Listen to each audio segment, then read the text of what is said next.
우리 하나님 말씀 갈라디아서 6장 1절에서 10절까지 말씀 보시겠습니다.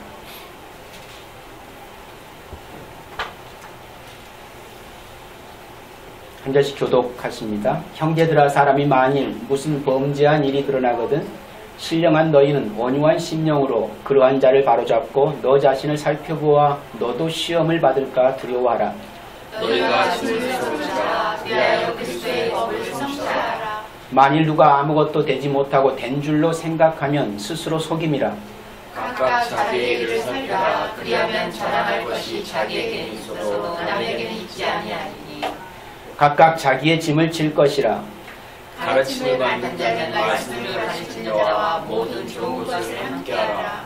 스스로 속이지 말라. 하나님은 업신여김을 받지 아니하시나니 사람이 무엇으로 심든지 그대로 거두리라. 자기의 육체를 위하여 심는 자는 육체로부터 썩어질 것을 거두고 성령을 위하여 심는 자는 성령으로부터 영생을 거두리라. 우리가 선을 행하되 낙심하지 말지니 포기하지 아니하면 때가 이름에 거두리라. 그러므로 우리는 기회 있는 대로 모든 이에게 착한 일을 하되 더욱 믿음의 가정들에게 가지니라. 아멘.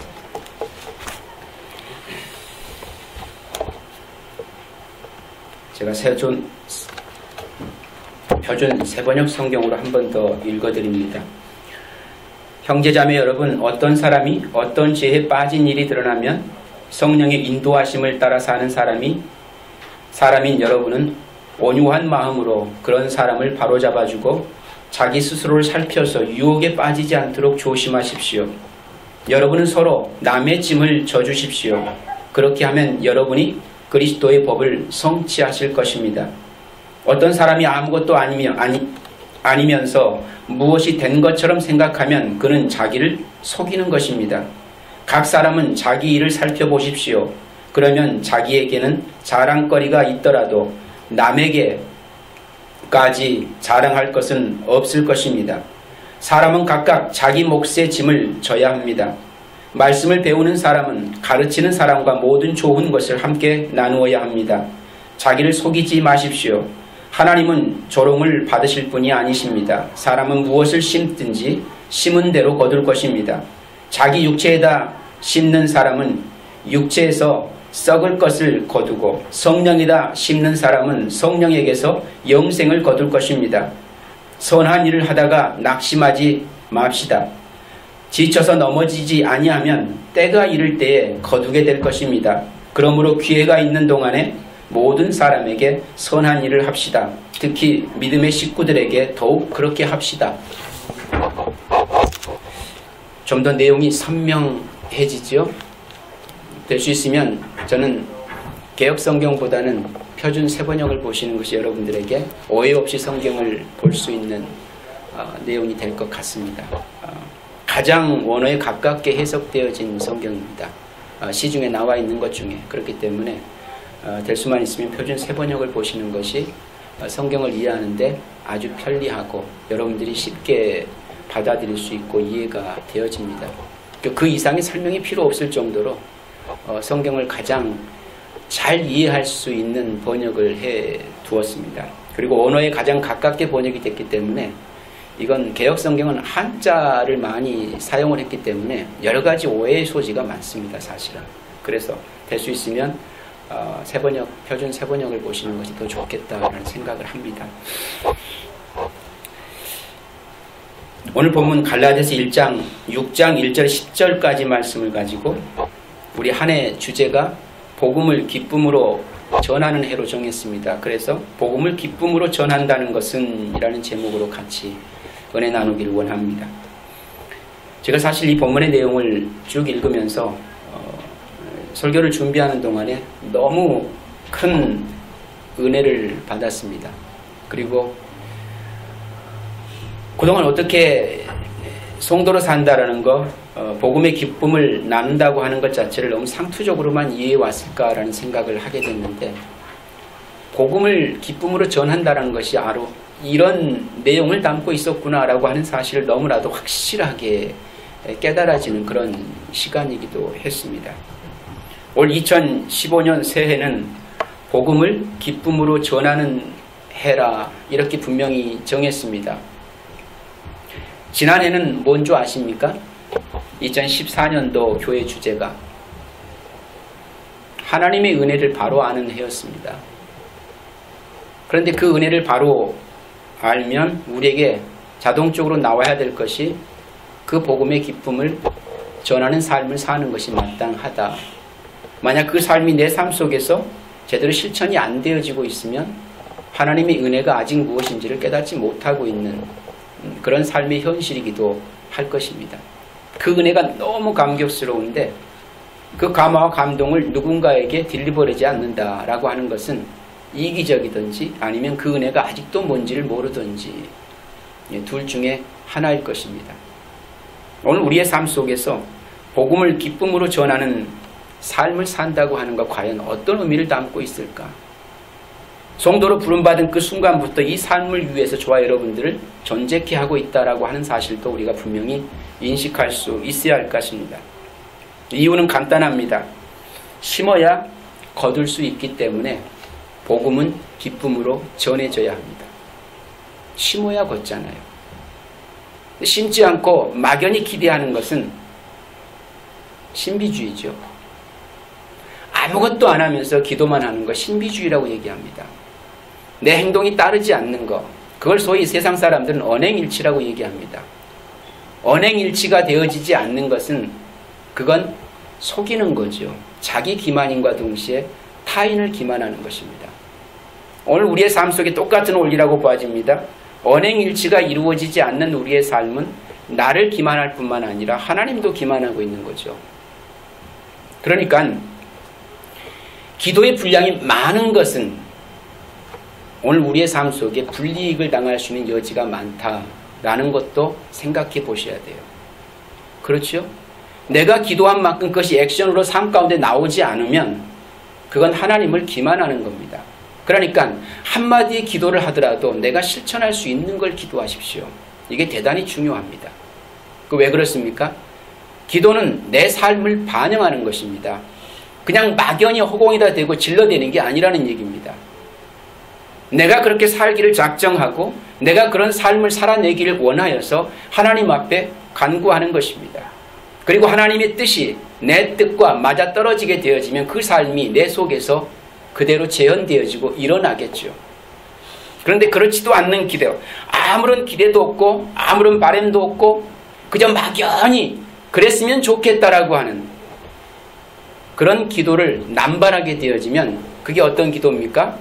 허공에 떠도는 기도입니다. 그게 소리 나는 꽹과리인 거예요.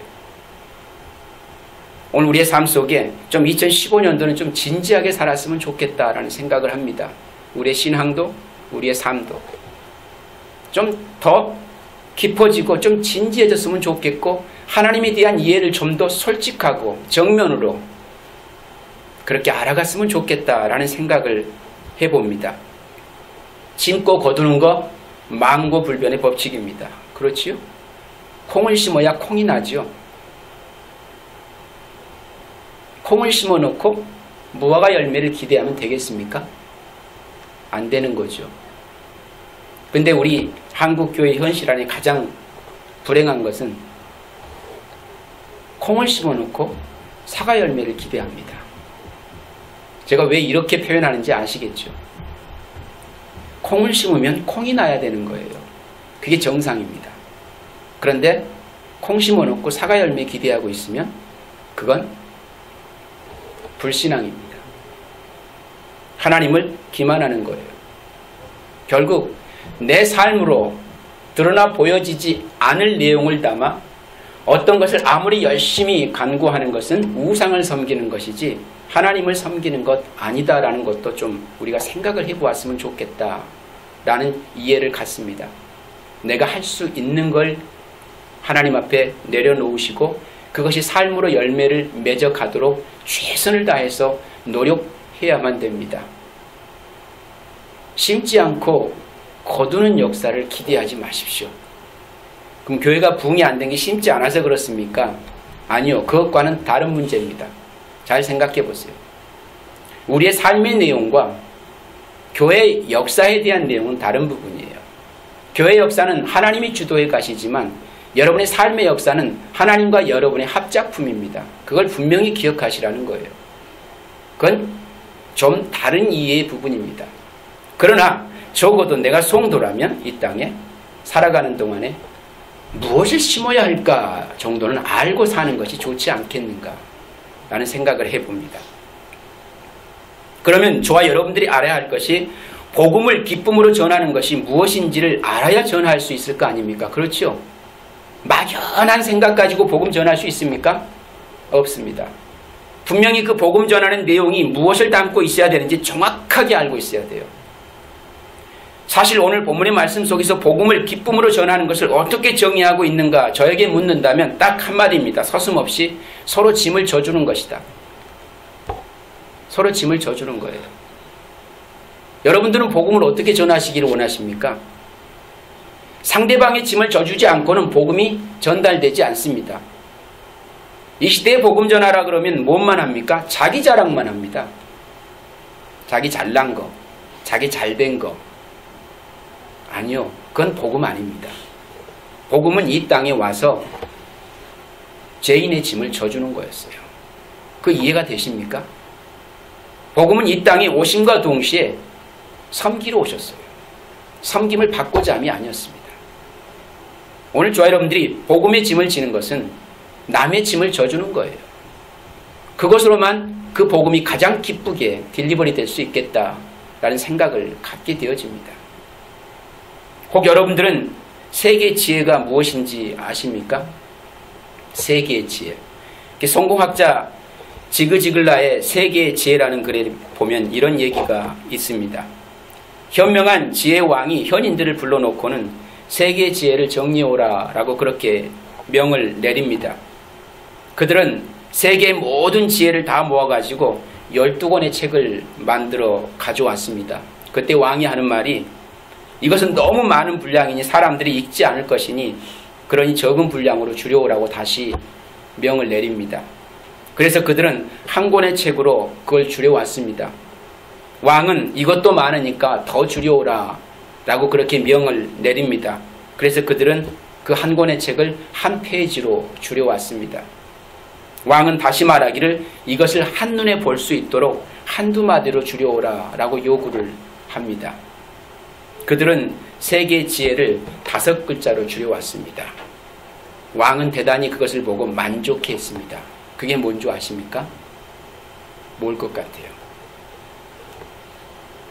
딱 5마디. 공짜는 없다. 공짜는 없대요. 이걸 신중하게 생각해 보세요. 공짜는 없습니다. 자꾸 은혜 구원 얘기하니까 공짜 같지요? 아니요, 공짜 아닙니다. 핏값을 치러야만 했습니다. 치러진 핏값 대신 여러분들이 그 핏값을 치러야만 하는데 우리 대신 치러주셨어요. 그리고 이제 너희 삶을 살지 말고 내 삶을 살아야지 라고 주님이 내 안에 오셔서 나와 연합되어 버렸습니다. 그게 너는 죽고 내 안에 그리스도가 사는 것이다 라는 고백의 말씀입니다. 핏값은 여전히 저와 여러분들이 이제는 그리스도 이름으로 치러내야 할 삶인 것입니다. 공짜는 없습니다. 거기까지 구원이에요. 그 핏값을 치러내지 아니하고 은혜로 구원받은 자리에 멈춰버리게 되어지면 그건 구원이 반밖에 이루어지지 않은 겁니다. 우리의 구원은 핏값까지 치러내야 비로소 온전한 구원의 자리에 서게 되는 거예요. 그리스도와 연합된 삶을 이제는 살아내야 되는데 그 삶의 자리는 전혀 살 생각도 없고 그럴 마음도 없고 그저 나 구원받았으니 그걸로 that's okay 하고 살아가고 있으면 반쪽짜리 구원을 유지하고 있다라는 얘기입니다. 이 세상의 지혜가 뭐라고요? 공짜는 없다. 2015년도 새해 동안에 여러분 마음속에 다짐하십시오. 무엇을 하든 공짜는 없다. 공짜는 없다. 심고 거두는 것은 망고불면의 진리입니다. 하나님의 창조 질서 속에서 우리에게 가르치고 있는 도전이 있다면 그것은 심고 거두는 법칙입니다. 그런데 2015년도 새해를 시작하면서 확실하게 알아야 할 것이 있다면 그것은 무엇을 심고 무엇을 거둘 것인가 하는 거겠죠. 저와 여러분들이 복음을 기쁨으로 전한다는 것은 어떤 내용의 삶을 담고 있어야 하고 어떤 열매를 기대하며 살아야 할 것인가 문제 아니겠습니까? 맞이한 2015년도 새해 무엇을 심고 무엇을 거두기를 원하십니까? 하나님 백성들이 이 세상에서 복음의 기쁨을 전한다고 하는 것은 어떤 내용을 담아 전해야 하고 그리고 어떤 열매를 기대해야 하는지 한번 생각해 보고자 하는 것입니다. 오늘 본문의 말씀은 우리가 심는 것이 거두는 열매가 된다는 사실을 도전하고 교훈합니다. 심는 것이 거두는 열매가 된다. 그러면 무엇을 심어야 합니까? 신년 예배 말씀은 1년 동안 주어지는 것이니까 꼭 기억하십시오. 그냥 한 귀로 듣고 한 귀로 흘리시면 안 됩니다. 첫째가 섬김의 씨앗을 심으라라고 합니다. 섬김의 씨앗. 2절 말씀에 여러분은 서로 남의 짐을 져주십시오. 그렇게 하면 여러분이 그리스도의 법을 성취할 것입니다. 엄청난 얘기입니다. 남의 짐을 져주는 것이 그리스도의 법을 성취하는 거랍니다. 말씀을 배우는 사람은 가르치는 사람과 좋은 것을 함께 나누어야 합니다. 목회자를 잘 공경하라는 얘기겠습니까? 좋은 게 좋다고 그것도 굳이 안 할 이유는 없겠죠. 그러나 성경이 그런 거 하라고 우리에게 제시해주고 있지는 않을 것 같습니다. 그렇지요? 말씀을 배우는 사람, 바른 말씀을 배워야 되고 바른 말씀을 가르쳐야 되겠죠. 그렇게 바른 말씀을 배우는 사람은 모든 좋은 것을 함께 나눌 수 있는 자가 되어진다. 주안점이 어디 있습니까? 나누어야지요. 그런데 그냥 나누는 게 아니죠. 모든 좋은 것을 함께 나누어야 한다. 섬기는 삶을 얘기합니다. 결국은 섬기는 삶을 사시기를 당부를 드립니다. 쉽게 말해서 섬기며 삽시다 이 얘기입니다. 섬기며 자기 자신보다는 먼저 이웃을 생각하는 마음으로 사는 것.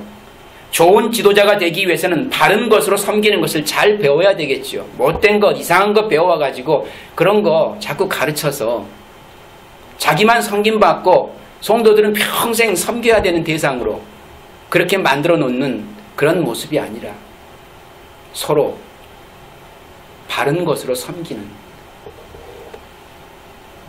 그리고 바른 섬김의 가르침을 받은 자가 좋은 것을 서로 나눌 수 있는 섬김의 삶을 살 수가 있게 되어지는 것입니다. 여기서 남의 짐, 모든 좋은 것이 무엇인지 알아야 바른 섬김을 나눌 수 있을 것 같지요.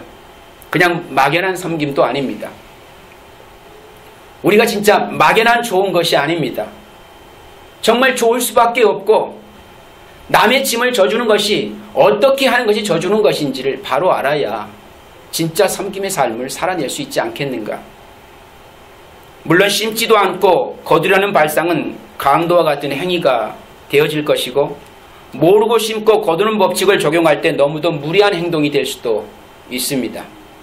그러니까 여러분들이 섬김이 뭔지를 모르고 무조건 목회자한테 잘해야 된다고 생각하고 있는 건 무리한 행동입니다. 이거 이해가 되십니까? 그건 무리한 행동이에요. 상대방 입장은 고려하지도 않고 자기 좋자고 막 해대는 행위, 그건 무례한 거예요. 그러니까 섬김을 하되 서로가 좋게 여길 수 있는 것들로 섬기는 것이 옳겠지요. 그러려면 먼저 뭘 잘 배워야 합니까? 바른 말씀을 잘 배워야 되죠. 그럼 무엇으로 섬기라는 얘기겠습니까? 말씀으로 섬기라는 얘기겠죠. 이렇게 한번 성경을 좀 되씹어서 보십시오. 그냥 막연하게 내가 하고 싶은 거 하기 위해서 말씀을 갖다 붙이지 마시고 이렇게 역으로 추행하다 보면 역으로 가다 보면 무엇 가지고 섬기라는지 분명히 답이 나옵니다. 심지도 않고 거두려는 발상은 강도와 같은 행위가 될 것이다. 그것은 주님의 경고의 메시지를 보면 잘 알 수가 있습니다. 마태복음 7장 12절 말씀에 그러므로 너희는 무엇이든지 남에게 대접을 받고자 하는 대로 너희도 남을 대접하라. 그러면 대접자라면 되겠네 라고 생각할지 모르겠지만 여러분이 생각하는 그 대접하고 여기에서 나와 있는 그 대접은 다른 대접입니다. 그럼 여러분들은 무슨 대접 생각하셨어요? 너희는 무엇이든지 남에게 대접을 받고자 하는 대로 너희도 남을 대접하라 라고 되어 있잖아요. 그럼 뭔가 남에게 잘 베풀어야 될 것 같은 어떤 의무감이 들지 않습니까? 그게 대접 같잖아요. 근데 문제는 뭡니까? 너희가 대접받고 싶은 것으로 남을 대접하는 겁니다. 잘 생각하셔야 돼요. 그냥 대접 아닙니다. 남에게 대접을 받고자 하는 대로 너희도 남을 대접하라 그러잖아요.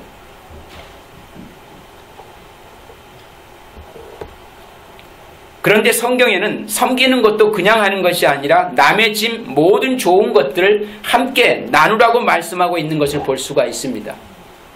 섬기되 바른 섬김을 드러낼 수 있는 최선의 것으로 할 수 있어야 한다라는 거예요. 여기서 바른 섬김, 좋은 것들을 섬김은 무엇이라고 생각되어집니까? 그것은 십자가에서 발견할 수가 있습니다. 남의 짐을 져주는 것도 모든 좋은 것을 나누는 것도 십자가를 통해서 받은 대접으로만 바른 섬김을 나눌 수 있는 거예요. 내가 누군가에게 뭔가를 막연히 기대하고 그 사람이 내게 그 기대를 충족시켜 줄 수 있는 대상이 충분히 된다고 판단하여 그 사람에게 어떤 행위를 하여 대접하는 것은 뭡니까? 잘못된 대접이죠. 인간과 인간끼리의 그런 대접은 있을 수 있어요. 주고받는 give and take니까 그럴 수 있습니다. 그런데 성경이 말하는 대접은 그런 대접 아니에요. 그건 자기 욕심 채우자고 하는 자기의의 행위입니다. 그 이의의 행위는 하나님 앞에서는 심판받는 거예요. 솔직히요. 전혀 다른 거예요. 성경이 말하고 있는 대접이라고 하는 것은 이미 주님이 너희를 대접했으니 너희가 그 대접을 받기를 원하는 그 마음, 그 대접으로 누군가를 대접하라 라고 얘기를 했다면 이젠 그 대접의 내용이 달라지는 겁니다. 예수 그리스도의 은혜의 복음의 말씀을 통해서 우리가 대접받아 구원을 받았으면 네가 그렇게 구원받기를 열망하는 그것으로 너희 이웃들을 대접하라. 그게 진짜 대접이라는 겁니다. 그게 진짜 섬김이라는 거예요. 그게 모든 좋은 것을 같이 나누는 삶인 것입니다. 그게 섬김의 씨를 뿌리는 거예요. 그냥 단순하게 생각할 것처럼 그렇게 이지하게 받아들일 수 있는 내용은 아닙니다. 좀 생각해야 되고 좀 묵상해야 되고 좀 더 깊게 좀 말씀을 파고 들어야만 합니다. 그래서 예수님께서도 이 땅에 오심의 목적이 뭐라로 오셨다고요? 섬김을 받는 것이 아니라 섬기러 오셨다라고 그렇게 말씀해주고 계시는 것입니다. 주님도 섬기셨는데 나도 섬겨야지, 그래서 목사님을 잘 대접해야지, 그러지 마세요. 그런 대접 안 좋은 대접입니다. 안 섬기셔도 되는데 진짜 섬길 것으로 섬기시라는 거예요. 진짜 바른 섬김의 내용을 담아서 섬기라는 얘기입니다. 서로가. 그러려면 어떻게 해야 됩니까? 남의 짐을 잘 져주십시오. 성도가 이 세상에서 할 수 있는 것, 남의 짐을 잘 져주는 겁니다. 또 성도가 이 세상에서 할 수 있는 것, 바른 말씀 잘 배워서 그 말씀으로 섬기십시오. 그게 좋은 것을 나누는 것입니다. 오늘 저 여러분들은 무엇으로 남의 짐을 져주고 모든 좋은 것을 나누려고 합니까?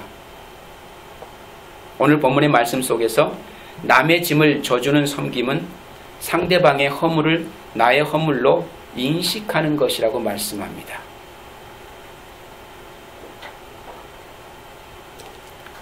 제가 이것을 깨닫는 순간에 목회자지만 얼마나 섬김의 삶과는 무관한 삶을 살아왔는지가 정확하게 드러났습니다. 우리가 성도라는 이름을 갖고 살아가지만 얼마나 많은 판단을 하면서 사는지 모릅니다. 얼마나 많은 정죄를 갖고 사는지 모릅니다. 상대방의 허물을 들추는 것은 너무 잘하는데 덮는 일이 얼마나 인색한지 모릅니다. 1년의 삶을 통틀어 봐도 남 얘기가 99.9%고 자기 허물을 들추는 일에는 1%도 안 씁니다. 우리는 섬기는 삶을 아예 안 사는 거예요. 그리고 섬긴다고 하는 모든 내용들은 give and take, 주고받는 거예요. 다. 우리의 신앙생활을 그렇게 하지 말자는 얘기입니다. 교회 앞에 뭔가 하는 행위도 하나님이 내가 뭔가를 주시겠지라는 그런 기대 때문에 하는 것이 뭡니까? give and take예요. 이미 받을 것 다 받은 자가 또 뭔가를 받기 위해 하나님 앞에 뭔가를 내어놓는 행위 자체가 하나님 앞에 옳지 못한 행위인 겁니다. 이거 아시겠습니까? 받은 은혜가 너무나 감사해서 내 삶을 전부 송두리째 올인해도 부족할 것이 없는 것, 그게 구원입니다. 그게 성도의 삶인 거고요. 내게 아무것도 안 주셔도 내가 어떤 열심을 내고 어떤 행위를 하고 어떤 것을 했을지라도 내게 더 이상 아무것도 안 주셔도 그저 저와 여러분들은 감지덕지 감사할 수밖에 없습니다. 왜? 나를 구원해 주셨기 때문에. 그것 때문에 성도는 하나님 앞에 나와 하나님의 것으로 내어놓을 수 있는 믿음의 고백이 나오는 것입니다. 오늘 우리의 섬김의 모습이 얼마나 이기적이고 얼마나 계산적이고 얼마나 독선적인지 성경을 들여다보면 너무 잘 알 수가 있습니다. 주님은 하나님이심에도 불구하고 이 땅에 오실 때 하나님의 권위를 가지고 오시지 아니하고 죄인을 섬기러 오셨다라고 말씀합니다. 죄인들의 섬김을 받아도 시원치 않을 판에 그들을 섬기러 오신 주님을 생각한다면 오늘 우리가 크리스찬으로 어떻게 남의 허물을 덮기보다는 남의 허물을 들추는 삶을 지향하며 살 수가 있을까? 그럴 수 없을 것 같습니다. 남의 짐을 져주는 섬김은 상대방의 허물을 나의 허물로 인식하는 것을 말씀하는 것입니다. 결국 그 섬김이 내가 유혹에 빠지지 않는 열매를 맺게 하고 교만에 빠지지 않게 한다라고 성경이 우리에게 말씀해 주고 있습니다. 놀랍지 않습니까? 저는 너무 놀랐어요. 너무 놀랐습니다. 그렇게 남의 짐을 져주는 것이 결국은 내게 유익이다라는 얘기입니다. 왜? 내가 그런 똑같은 유혹에 빠질 수 않는 그 남으로 인하여서 그 죄로 말미암아 내 자신을 자고하지 않도록 만들어주는, 나를 겸손하게 나를 복종시키는 자리에 이끌어가는 그것이 되기 때문에 내게 유익인 거죠.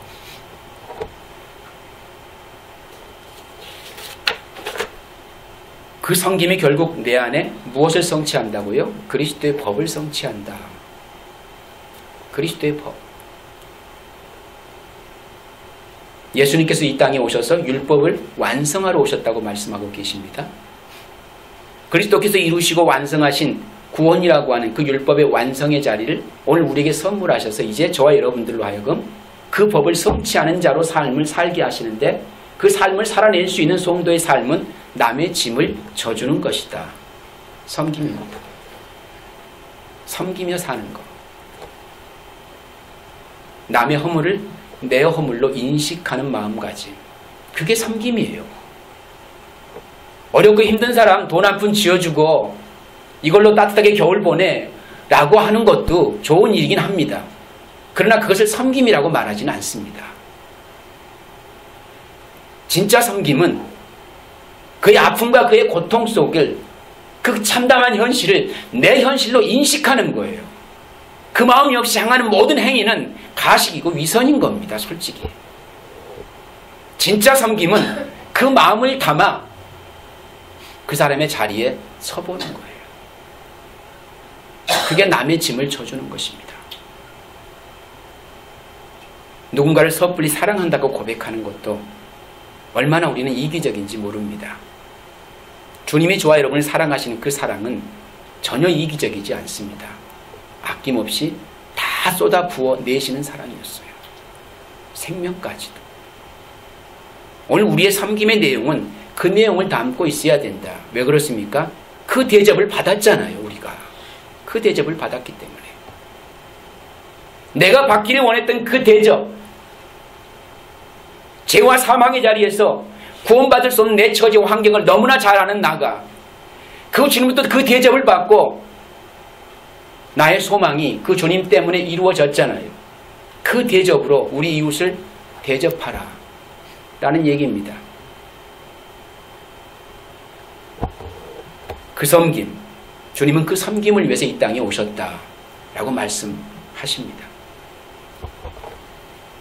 그리고 그 섬김은 결국 내 안에서 그리스도의 법을 성취하게 된다라고 교훈합니다. 그리고 바르게 배운 말씀으로 섬겨야 한다라고 도전합니다. 그 배운 말씀으로 나누는 것이 모든 좋은 것으로 섬기는 것이라고 말씀합니다. 이 땅에 말씀으로 진리로 오신 이가 누굽니까? 예수 그리스도지요. 그분은 진리십니다. 말씀으로 오셨어요. 그게 요한복음 1장 1절에 나와 있고 그 말씀으로 오신 이의 약속이 창세기에 그대로 기록되어져 있습니다. 그렇게 오신 예수 그리스도, 그분이 말씀으로 오셔서 그 말씀을 배우고 익히는 이들 삶 속에 좋은 것으로 나누는 게 뭐겠습니까? 그러면 최선의 것으로 열매를 거두게 되는데 그게 무슨 열매입니까? 구원이라는 열매를 거두게 된다. 그게 우리가 기대하는 열매입니다. 그리고 우리에게 보증하는 열매이기도 하고요. 이것이 믿음의 법칙입니다. 뿌린 대로 거두는 것. 10원 뿌리면 100원 얻게 된다라는 법칙 아니에요. 그건 이 세상 경영 논리인 것이고 100원을 투자해서 1000원을 벌겠다고 하는 것은 그냥 적은 투자로 많은 이익을 보겠다는 게 이 땅에서 세상 사람들이 하는 경영 원리인 것이지 하나님 나라 법칙은 아닙니다. 하나님 나라 원리의 법칙은 그것을 뿌려서 그것을 얻는 게 아니라 믿음을 뿌려서 구원을 얻는 겁니다. 이해가 되십니까? 구원이라는 열매를 거두게 된다. 이것이 믿음의 법칙입니다. 뿌린 대로 거두게 되는 것. 거둘 수밖에 없겠죠. 누구의 보증이니까? 하나님의 보증이고 약속이기 때문에 그렇습니다. 부도 나지 않을 보증. 예수님께서 이 땅에 오셔서 당신의 생명으로 죄인을 섬겨주셨기 때문에 그 섬김을 통해서 새 생명이 탄생하는 열매를 거두게 된 것입니다. 그 실체가 바로 저와 여러분들인 줄 믿을 수 있기를 바랍니다. 그 생명의 씨가 이 땅에 떨어져서 그 생명으로 말미암아 저와 여러분들이 새 생명을 얻는 자가 되어진 것, 구원받은 자가 되어진 거 아닙니까? 오늘 우리들이 하나님 백성으로 이 섬김의 삶을 살기 위해 꼭 전제되어야 할 것이 있는데 그것은 순종이 전제되지 않으면 섬김 자체가 불가하다라는 겁니다. 남의 짐을 져준다는 것이 자기 자신에 대해서 초복종시키는 마음과 이웃을 나보다 낫게 여기는 겸손한 마음이 전제되지 않고, 즉 순종의 마음이 없이 어떻게 남을 섬길 수가 있겠는가? 남의 짐을 져줄 수가 있겠는가? 또한 바른 말씀을 듣기만 하고 그 말씀 앞에 자신을 복종시키는 순종의 마음이 없이 어떻게 그 좋은 것으로 섬김의 삶을 살 수가 있겠는가? 결국 섬김의 삶은 예수님과 같이 철저한 순종으로부터 시작되어진다라는 얘기입니다. 그렇다면 오늘 저와 여러분들은 복음을 기쁨으로 전하기 위해 어떤 섬김을 그 내용으로 하여 나누기를 원하시는가? 오늘 우리들이 예수님께로부터 먼저 받은 그 대접, 우리 집에 쌓여있는 그 대접 생각하지 마시고 주님이 저와 여러분들에게 주시는 대접은 다른 대접이에요. 그 섬김으로 타자를 향한 섬김의 삶을 살 수 있기를 도전합니다. 주님이 우리의 죄를 묻지 아니하시고 용서하신 것 같이 남의 허물을, 남의 짐을 져주라는 것입니다. 그냥 아무 조건 달지 마시고. 그게 사랑입니다. 그게 주님의 긍휼입니다. 그냥 덮는 거예요. 그게 은혜입니다. 근데 우리는 나와 견주어서 나보다 부족하다 싶으면 판단하고 정죄하고, 나보다 낫다 싶으면 좀 존경까지는 아니래도 섬겨주는 척 하다가 그 위에 올라서 다시 짓밟는 그런 삶을 살 때가 얼마나 많습니까? 주님은 그런 것으로 섬기라고 하지 않습니다. 주님의 섬김은 네가 받은 그 섬김으로, 네가 받은 그 대접으로 우리 이웃들을 대접하라고 얘기합니다. 그 대접, 그 섬김으로 타자를 향한 섬김의 삶을 살 수 있기를 주님의 이름으로 당부를 드립니다. 그러면 유혹에 빠지지 않고 교만하지 않게 되고 경건한 믿음의 사람으로 무장하게 되는 열매를 맺게 된다라는 얘기입니다. 두 번째로 정직한 씨를 심으라고 합니다. 정직한 씨. 7절 말씀에 자기를 속이지 마십시오. 하나님은 조롱을 받으실 분이 아닙니다. 사람은 무엇을 심든지 심은 대로 거둘 것입니다. 정직한 씨를 심으랍니다. 하나님을 없이 여기지 말라는 거, 하나님을 멸시하지 말라는 거, 하나님을 만으로 여기지 말라는 거, 하나님을 인간의 짧은 지식으로 속일 수 있는 대상이 아니라는 거. 결론은 그겁니다. 절대 우리의 지식과 우리가 가진 수단과 방법과 그 어떤 것으로도 하나님을 없이 여길 수 없다. 그 없이 여김을 받으실 분도 아니다. 하나님을 인간의 짧은 지식으로 속일 수 있는 그런 대상이 아닙니다. 눈 감고 아웅한다 그러지요. 손바닥으로 하늘 가린다 그러고요. 그러므로 하나님 앞에서 정직한 씨를 심어야 한다고 교훈합니다. 이 땅 위에서 가장 어리석은 인생은 하나님이 없다라고 사는 인생, 하나님을 멸시하고 사는 인생. 그래서 시편 14편 1절에 어리석은 사람은 마음속으로 하나님이 없다 하는구나. 그들은 한결같이 썩어서 더러우니 바른 일을 하는 사람이 아무도 없구나. 인생은 다 그렇게 하나님 없이 살고 싶어하는 욕구와 욕망을 가지고 있다. 세인들은 보이는 사람을 두려워하여 하나님을 없이 여기거나 그렇게 살아가지만 성령의 사람들은 보이지 않는 하나님을 두려워하나 보이는 사람에 대해서는 담대함을 가지고 살아가게 되어집니다. 그래서 사도행전 4장 19절에 보니까 베드로와 요한이 대답하여 가로되 하나님 앞에서 너희 말 듣는 것이 하나님 말씀 듣는 것보다 옳은가 판단하라. 우리는 보고 들은 것을 말하지 아니할 수 없다라고 세인들 앞에 당당한 모습을 펼치는 걸 봅니다. 죽음을 각오한 도전이지요. 결국 정직한 씨를 심어야 의로운 열매를 거둘 수가 있습니다.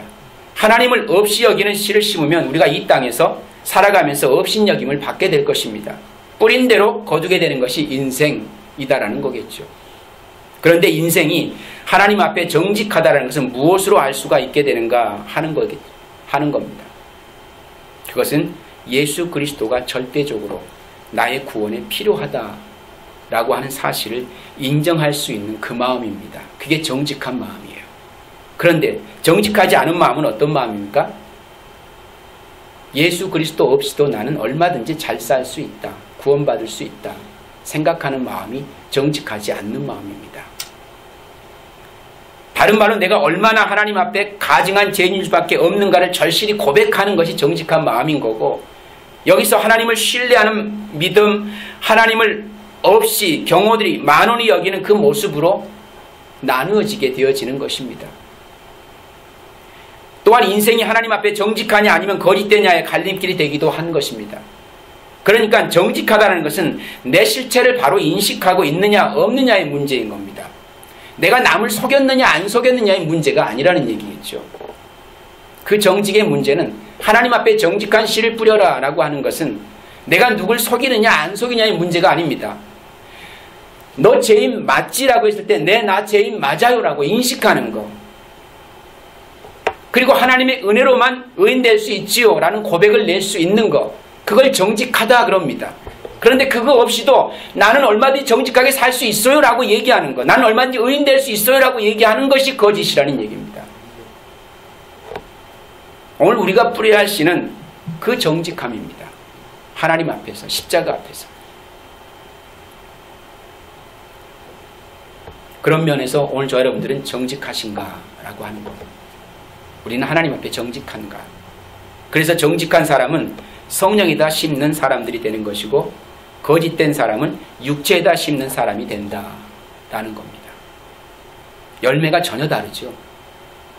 그러므로 열매는, 그 맺는 열매도 사뭇 다릅니다. 성령에다 심는 정직한 사람은 영생을 거두게 될 것이고, 육체에다 심는 거짓된 사람은 썩을 것, 곧 사망을 거두게 되는 것이다. 이렇게 말씀합니다. 당연한 논리 같지만 우리가 쉽게 그거 받아들인다라는 거 쉬운 일은 아니어 보입니다. 오늘 본문 8절 말씀, 자기 육체에다 심는 사람은 육체에서 썩을 것을 거두고 성령에다 심는 사람은 성령에게 영생을 거둘 것이다. 이렇게 말씀합니다. 성령께서 오셔서 하시는 일이 무엇이라고 요한복음이 말씀합니까? 그것은 죄에 대해서, 의에 대해서, 심판에 대해서. 죄, 의, 심판을 말씀하시면서 무엇을 우리에게 안겨주는 거예요? 영생을 주시기 위함인 겁니다. 성령이 이 땅에 오신 것은 네가 얼마나 죄인 줄 아니? 네가 어떻게 해야 의로워질 수 있는 줄 아니? 내가 어떻게 하나님의 심판을 피할 수 있게 되는 줄 아니? 이거예요. 성령이 오심의 목적이 그겁니다. 그 성령에다 우리의 정직을 심는다는 게 뭡니까? 나 죄인 맞구나, 이 사실을 인정하는 거예요. 그러면 선물로 주어지는 게 뭡니까? 영생이랍니다. 그런데 그렇지 못한 이들에게서 나타나는 열매는 뭡니까? 썩어질 것입니다. 사망이에요. 사망. 거짓의 아비가 누군 줄 아십니까? 성경은 사탄이라고 얘기합니다. 정직하다, 정직하지 못하다는 이렇게 나누어져요. 거짓은 사단의 아비이기 때문에 결국 사단이 우리에게 맺고자 하는 그 열매는 뭐겠습니까? 눈에 보이기는 좋아도, 먹어봄직한 유혹에 미끼는 될지 몰라도 결국 그 길은 사망의 길이다 라는 얘기입니다. 결국 사단이 인생들에게 와서 맺게 하는 열매를 어디에다 심는 열매입니까? 육체에다 심는 거예요. 육체. 그 내용이 전부 하나님 앞에서 무엇으로 심판받는 겁니까? 거짓으로 심판받는 거예요. 근데 우리는 우리의 육체 열매를 맺어가지고 하나님을 기쁘시게 하겠다고 열심을 부립니다. 잘 생각해 보세요. 그것으로 하나님 기뻐하지 않는 거예요, 사실은요. 성령에다 심어야죠. 성령이 기뻐하는 게 뭐라고요? 나 죄인 맞네요. 그것밖에 하나님 앞에 심을 수 있는 열매가 없다니까요. 근데 우리는 자꾸 다른 걸 갖다가, 육체의 열매를 갖다가, 거짓된 열매를 갖다가 심어놓고, 하나님 보세요, 내가 이것으로 하나님을 만족해 하려고 합니다. 하나님 앞에 의로움을 드러내려고 합니다. 이것으로 우리의 심판을 피하려고 합니다. 아니요, 피할 수 없어요.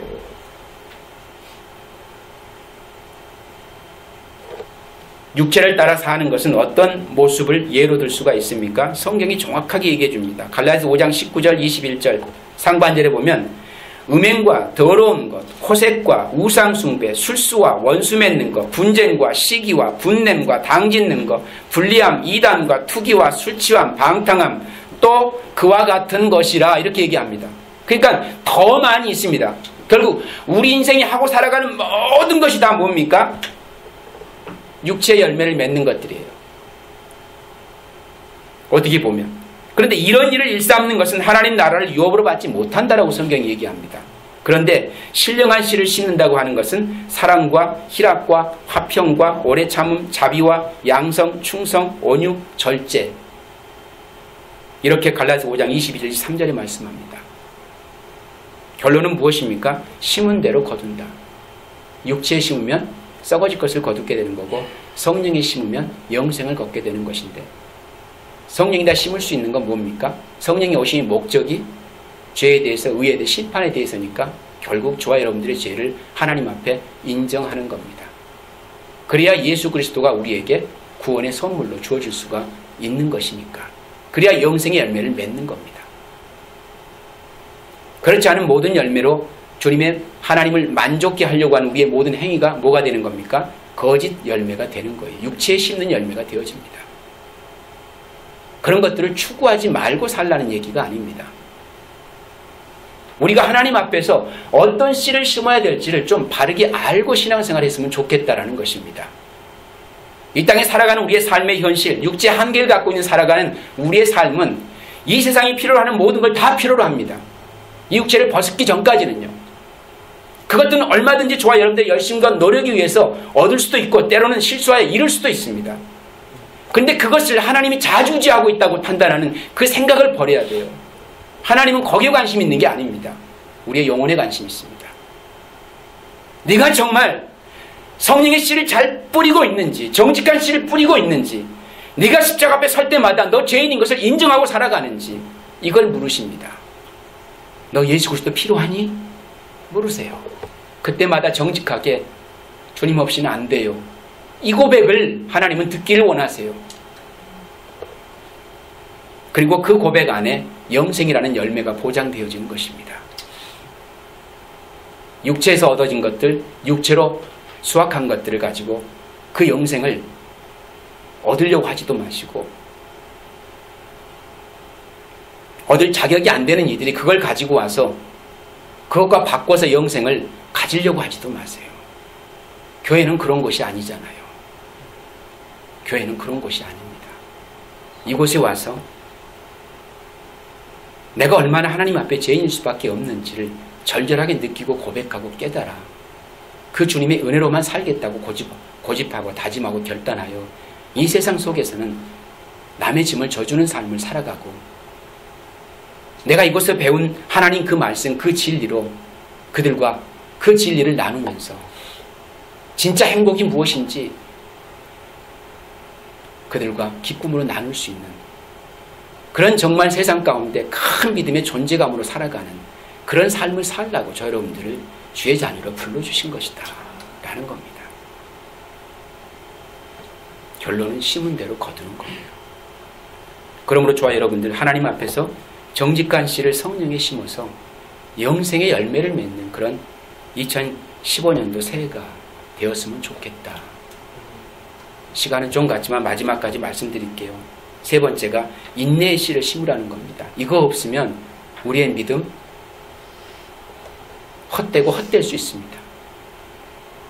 9절 말씀에 선한 일을 하다가 낙심하지 맙시다. 지쳐서 넘어지지 아니하면 때가 이를 때에 거두게 될 것입니다. 말씀의 핵심이 어디 있는 것 같아요? 선한 일을 많이 하라? 천만에요. 그렇지 않습니다. 그럼 어디에 있습니까? 낙심하지 않으면 됩니까? 아니요. 우리가 가장 가깝게 경험할 수 있는 삶의 내용이 뭡니까?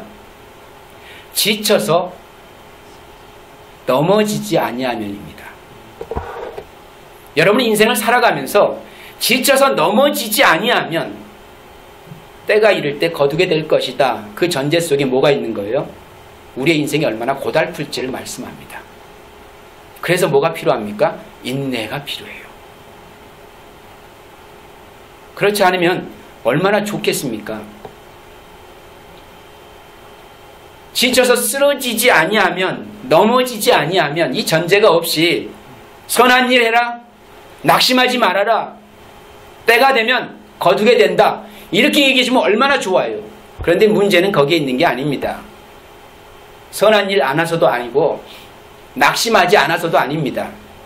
제일 큰 문제는 지쳐서 넘어지는 상황이 닥쳤을 때 그 상황을 어떻게 대처할 것인가가 문제입니다. 그 상황 속에 여전히 하나님의 때를 기다릴 수 있는가, 그걸 묻는 거 아니겠습니까? 여기서 낙심이란 떨어질 낙, 마음심, 마음이 떨어졌다. 어디로부터? 하나님께로부터. 그러면 그 틈 사이를 누가 들어온다고요? 사단이 들어와서 하나님과 우리 사이를 여지없이 갈라놓습니다. 오늘 저와 여러분들은 그런 위기 가운데 늘 오픈되어져 있는 거예요. 그 순간 마귀와 사단 권세는 우리와 하나님 사이를 완전히 가로막게 됩니다. 이사야서 59장 2절에 보니까 오직 너희 죄악이 너희와 너희 하나님 사이를 갈라놓았고 너희 죄 때문에 주님께서 너희에게 얼굴을 돌리셔서 너희 말을 듣지 않으실 뿐이다. 하나님은 여전히 살아계시는데 그 하나님이 우리와 관계할 수 없는 이유가 뭐냐니 죄 때문이랍니다. 그래서 하나님이 얼굴을 돌리실 수밖에 없는 현실이 돼버린 거예요. 하나님이 얼굴을 돌렸다고 하는 것은 우리와 관계할 수 없는 상태에 놓여있다는 얘기입니다. 근데 그 관계를 못하게 하는 유일한 대상이 있는데 그게 뭡니까? 죄라는 것입니다. 그래서 그 장벽을 허물기 위해서 하나밖에 없는 독자 아들 예수 그리스도를 이 땅에 보내주신 거 아닙니까? 우리가 할 수 없는 일이라 하나님이 하셔야 되는 일이기 때문에. 뭐 하기 위해서요? 관계를 회복하기 위해서. 관계를 회복하기 위해서.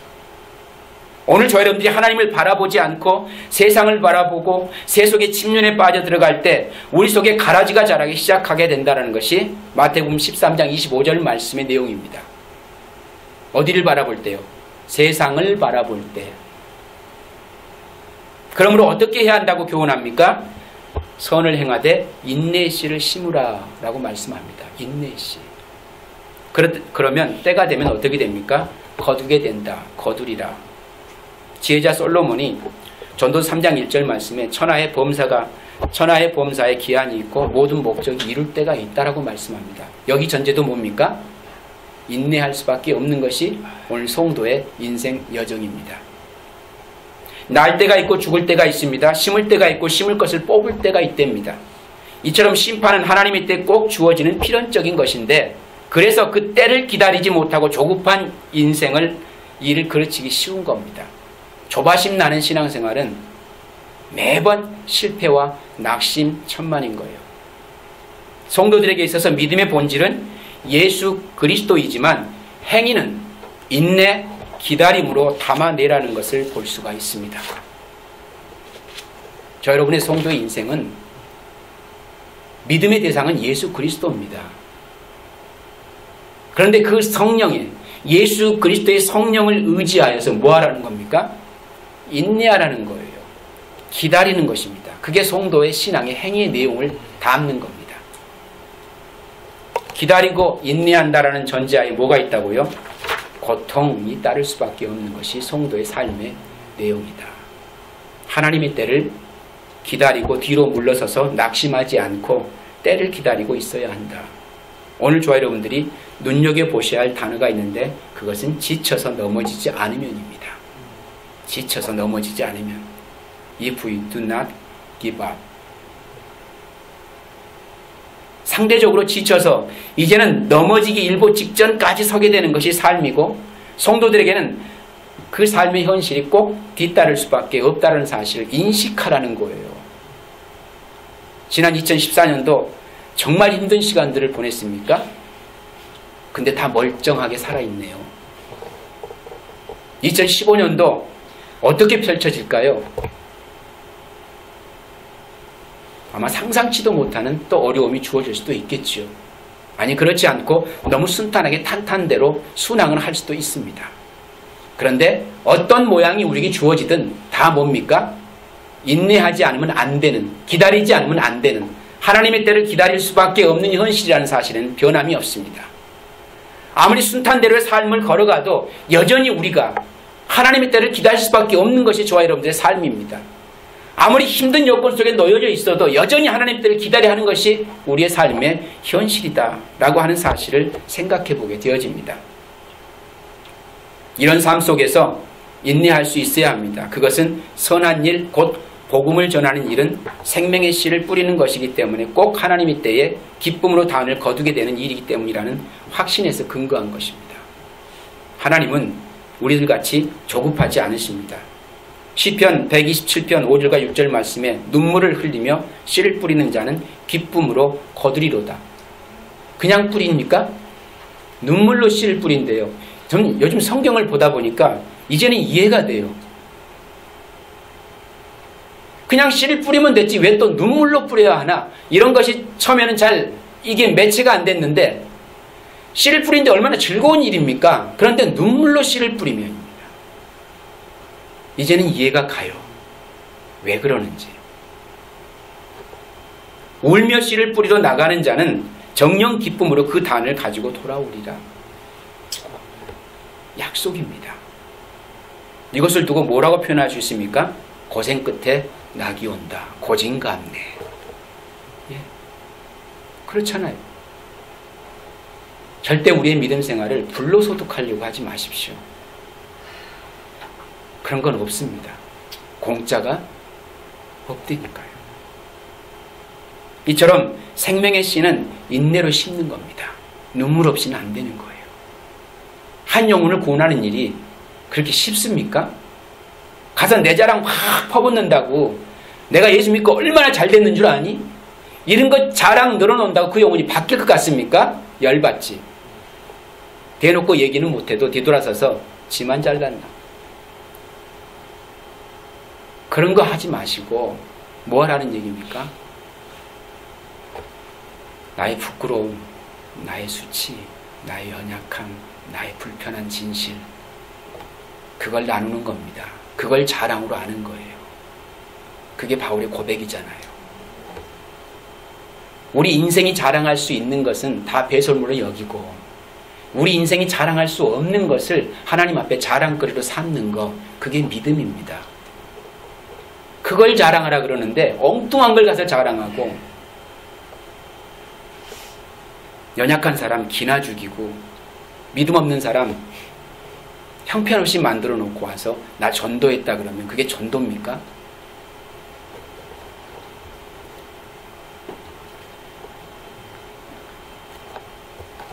내가 못나질수록 상대방이 돋보이는 겁니다.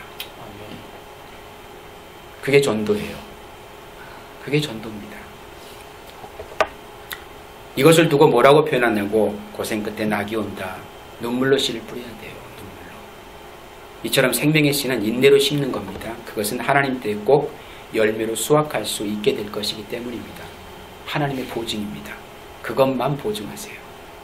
그럼 언제 이 생명의 씨를 인내로 심어야 할까? 기회가 있을 동안에 10절 말씀. 지금 기회가 있잖아요. 지금 뿌려야 되는 거잖아요. 이 기회가 있는 동안에.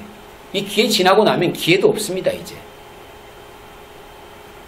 대상은 누굽니까? 모든 사람에게. 답이 다 있잖아요. 누구한테 가서 전도해요? 모든 사람한테. 사람 구분하지 말고. 왜? 우리는 모르잖아요. 누가 하나님이 택한 백성이고 아닌지를 모르는데 왜 내가 그걸 구분하려고 듭니까? 그냥 만나는 대로 때를 얻든지 못 얻든지 눈물로 씨를 뿌리는 거죠. 그 사람이 날 상처를 줘도 아프게 해도 힘들게 해도 그냥 뿌리는 겁니다. 왜? 그게 내 사명이니까. 그리고 하나님 백성들에겐 더욱 그렇게 해야 됩니다. 그 백성 만나면 정말 악착같이 붙들고 전해야 되겠죠. 아닙니까? 더 열심히 그를 위해서 아낌없이 모든 걸 다 내어주어더라도. 왜? 하나님 백성을 얻는 거니까. 그렇게 하라는 겁니다. 그럼 교회 안에 많은 분란과 치고받고 싸우는 일들이 발생하는 건 무슨 문제입니까? 내가 문제죠. 내가 날 드러내려고 했고, 날 돋보이게 하려고 했고, 그 위치에 더 올라서려고 했고, 내가 섬기기보다는 섬김을 받으려고 했고, 그런 모습 아닙니까? 멋대로 안 산 거예요? 말씀대로 안 산 거죠. 그러니 문제가 생기는 겁니다. 누구 탓도 아닙니다. 내 탓이죠. 내가 하나님 앞에 십자가 앞에 나 죄인인 걸 인정했으면 그런 일이 있을래야 있을 수가 없습니다. 근데 그걸 안 하니까 생기는 모든 문제들아. 오늘 우리들의 신앙생활이란 복음을 기쁘게 전하는 것인데, 그것은 하나님이 나에게 원하시는 삶을 드리기 위해 결단해서 행동으로 옮기는 것입니다. 서문학교에 향해서 사도 요한은 권면하기를 이렇게 말씀합니다. 계시록 2장 10절, 내가 죽도록 충성하라. 그리하면 내가 생명의 면류관을 내게 주리라. 요한은 사도들 가운데 끝까지 주님을 따랐던 분이죠. 성실을 대표하는 이가 누구십니까? 하나님이십니다. 성실하신 하나님, 변함이 없으신 하나님. 오늘 우리의 신앙이요, 환경과 상황에 떠밀리지 말고 변함없이 그 복음 붙들고 살라는 얘기입니다. 그게 죽도록 충성하는 거예요. 우리가 말씀에 대한 이해를 너무 잘못하고 있는 것들이 참 많은 게, 죽도록 충성한다 그러면 막 교회 열심을 내고 뭔가 막 분주하게 막 무슨 일을 하고 막 하는 것으로 우리가 이해하는데, 아니에요. 진짜 충성은 변함이 없는 겁니다. 복음의 진리만을 끝까지 붙드는 삶입니다. 어떤 상황 속에서도 그 복음의 진리를 붙들고 이것만이 나의 전부로 인식하는 삶, 그게 죽도록 충성하는 거예요. 오늘 우리가 우리의 죽도록 충성하는 삶 속에 뭐가 주어진다? 생명의 면류관. 그건 약속으로 보증되는 거예요. 생명 얻는 이에게 있어서 그들의 신앙의 삶의 여정은 결국은 인내구나, 기다림이구나. 왜 주인이 종들을 남겨두고 멀리 타지로 떠났는지 이해가 됩니다. 그 주인의 약속을 끝까지 붙들고 그 약속을 이행하며 주인이 있든지 없든지 성실하게 사는지 안 사는지를 보고자 하시는 하나님의 뜻. 그게 하나님 나라를 얻는 방법입니다. 근데 오늘 우리에게 똑같이 그 기회가 주어지고 있어요. 2015년도 1년이 딱 주어졌는데 우리는 어떻게 살 것인가? 성실함으로. 내 삶에 어떤 변화가 있든 없든 관계없이 여전히 내가 살 수 있는 유일한 일, 그것은 복음을 붙드는 것밖에 방법이 없다는 사실을 인식하는 것. 그겁니다. 그게 성실하게 하나님 앞에 살아가는 우리의 삶의 여정입니다. 그러므로 결론을 냅니다. 기회가 되는 대로 섬김의 씨를 심고 정직의 씨를 심고 인내로 생명의 씨를 심어서 영생의 단을 거두는 2015년 새해가 되는 저 여러분 되시기를 주님의 이름으로 축원을 드립니다. 기도하겠습니다.